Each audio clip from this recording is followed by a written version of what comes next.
अस्सलाम वालेकुम। आज हम नेहरू रिपोर्ट को देखते हैं कि नेहरू रिपोर्ट क्या थी और क्यों आई, इसका जो पस मंजर है, बैकग्राउंड है, और फिर इसको मुस्लिम्स ने क्यों रिजेक्ट किया। तो 1928 में जब साइमन कमीशन अपना काम कर रहा था कि हमें कौन सी रिफॉर्म्स देनी चाहिए, आल्दो साइमन कमीशन को रिजेक्ट कर चुके थे इंडियंस, प्रोटेस्ट हो रहे थे, डेमोन्स्ट्रेशन हो रहे थे थ्रू आउट द इंडिया। तो ड्यूरिंग दिस टाइम नेहरू को, जो साइमन कमीशन का एक मेंबर था, उसने चैलेंज किया कि अगर आप लोगों में हिम्मत है, सार्केस्टिकली, तो अगर आप सारे एक पेज पे आ जाते हो इंडियंस, तो आप हमें बताओ कि क्या रिफॉर्म्स हम दें, यूनानिमसली आप अग्री हो जाओ। तो नेहरू टुक दिस चैलेंज और नेहरू ने काम स्टार्ट किया। एक पार्टी, ऑल पार्टीज कॉन्फ्रेंस बुलाई, जिसके अंदर अब ये सारी डिस्कशन होनी थी कि क्या ऐड किया जाए और एक रिपोर्ट बना के ब्रिटिश को देते हैं, क्योंकि सब continent was divided into different communities, जिसमें हिंदूज कुछ चाहते थे, मुस्लिम्स कुछ चाहते थे, और बाकी जितनी भी आप देखेंगे माइनॉरिटीज, वो भी अपने राइट से आती थी। तो ये इसका बैकग्राउंड था। तो अब हुआ ये कि जब रिपोर्ट आती है, तो report was totally biased against the Muslims. Basically Muslims ने इस रिपोर्ट को बुरी तरह से रिजेक्ट किया। अब पहले देखते हैं कि हम, ये रिपोर्ट क्या थी। अब रिपोर्ट में ये कहा गया कि इंडिया में फेडरल फॉर्म ऑफ गवर्नमेंट हो, फेडरेशन हो, डोमिनियन स्टेटस हो। अब डोमिनियन स्टेटस ये हो कि जो लोकल्स हैं, इंडियंस हैं, वो रूल करें, वो बेसिक अपनी गवर्नमेंट बनाए, लेकिन अंडर ब्रिटिश क्राउन। तो ब्रिटिश के पास एक सिंबॉलिक सी एक हैसियत रह जाए, बाकी सारे का सारा रूल जो है वो लोकल्स करें। फिर ये कहा गया कि Hindi should be the official language. उसमें यह भी कहा गया कि there shouldn't be separate electorate for minorities. फिर कहा गया कि जो फेडरल फॉर्म ऑफ गवर्नमेंट हो, जो सेंटर है, सेंट्रल गवर्नमेंट स्ट्रांग हो, प्रोविंसेस को कम पावर्स दी जाए। अब ये वो सारे पॉइंट्स थे, those were totally against the Muslims. एक इसमें कहा गया कि सिंध को चलें, हम एक प्रोविंस बना देते हैं सेपरेट। मुस्लिम्स भी इसमें प्रेजेंट थे, ऑल पार्टी कॉन्फ्रेंस जो हुई, कुछ मुस्लिम्स थे।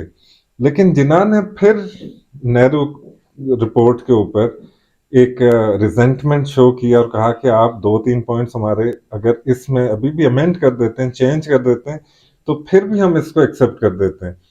अब वो क्या पॉइंट्स है, जिन्होंने कहा कि वन थर्ड सीट्स जो सेंट्रल असेंबली के अंदर, वो अगर हमें दी जाए, सेंट्रल लेजिस्लेचर के अंदर सेपरेट इलेक्ट्रेट हमारा बहाल किया जाए, पंजाब और बंगाल के अंदर हमारी पॉपुलेशन के अकॉर्डिंग हमें सीट्स दी जाए। तो but these were again rejected. तो ये जो नेहरू और इंडियन नेशनल कांग्रेस, बाकी माइनॉरिटी, सब ने इसको रिजेक्ट किया। ये जिना के पॉइंट्स थे। अब ये वो रीजंस थे कि जो लेटर ऑन कॉज बनते हैं जिना के 14 पॉइंट्स के अंदर। अब 14 पॉइंट्स जिना के आते हैं बेस्ड ऑन नेहरू रिपोर्ट, क्योंकि ये टोटली बायस थी कि Hindi should be the official language. तो मुस्लिम्स का कल्चर था, बैकग्राउंड थी, वो मुस्लिम्स कैसे बोल सकते हैं, या वो मुस्लिम्स कैसे छोड़ सकते थे अपना जो लैंग्वेज है, क्योंकि लैंग्वेज एक बैकग्राउंड थी जो मुगल एम्पायर से चली आ रही थी। मुस्लिम्स का लिटरेचर था, और सारी जो बुक्स लिखी थी, अब कितनी बुक्स थी जो उर्दू में लिखी जाती थी, और उर्दू को अब सर सैयद अहमद खान ने भी, अगर आप देखें 1867 के अंदर, तो उर्दू हिंदी कंट्रोवर्सी, और वहां से तो टू नेशन थ्योरी स्टार्ट हुई थी। तो मुस्लिम्स ने कहा कि हम ये पॉइंट एक्सेप्ट नहीं करते कि Hindi should be the official language.